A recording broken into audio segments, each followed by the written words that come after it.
canale. Iniziamo con i tutorial dedicati alla festa della mamma. Quest'anno, oltre ai classici tutorial, ai classici lavoretti, alle idee fai da te da realizzare per la festa della mamma, visto che me lo avete chiesto in tantissimi, faremo un piccolo viaggio creativo. Cosa vuol dire? Vuol dire che vi mostrerò tutte le macchine che ho qui nel mio laboratorio e che utilizzo appunto per i prodotti del mio shop online, per i prodotti personalizzati.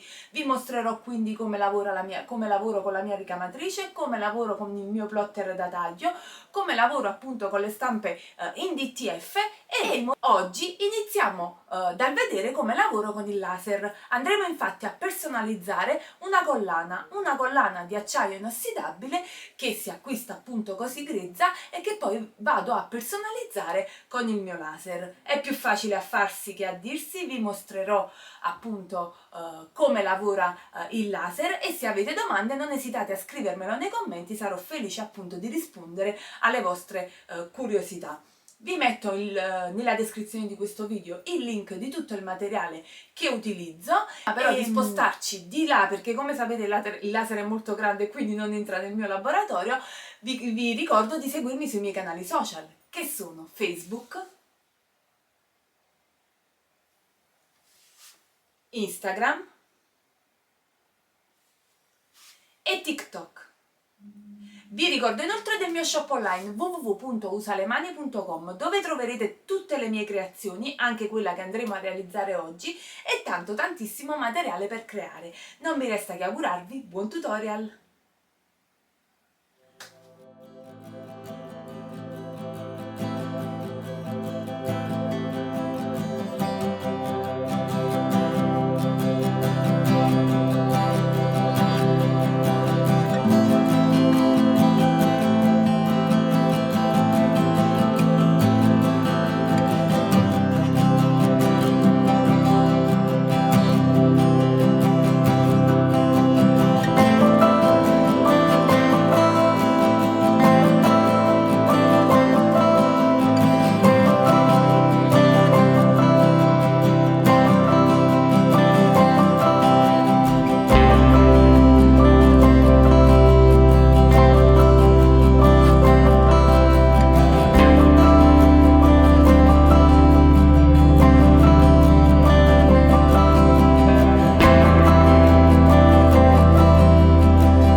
funzionalità di questo laser. Vi ho mostrato già dei lavori fatti con il laser per la festa del papà, che se non ricordate questo video ve lo metto qui.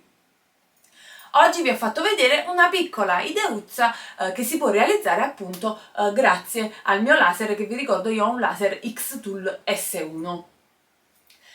Continuate a seguirmi perché nelle prossime settimane vi mostrerò anche come lavoro con la ricamatrice e come lavoro con il plotter da taglio, quindi andremo a personalizzare altre piccole cose, come l'anno scorso abbiamo personalizzato ad esempio una felpa per la festa della mamma, una mia felpa per la festa della mamma, in un video che vi metto sempre qui. Quindi non mi resta che dirvi che se il video vi è piaciuto ricordate di lasciarmi un bel pollice in su, iscrivetevi al canale con la campanella e mi raccomando seguitemi sui miei canali social. Alla prossima!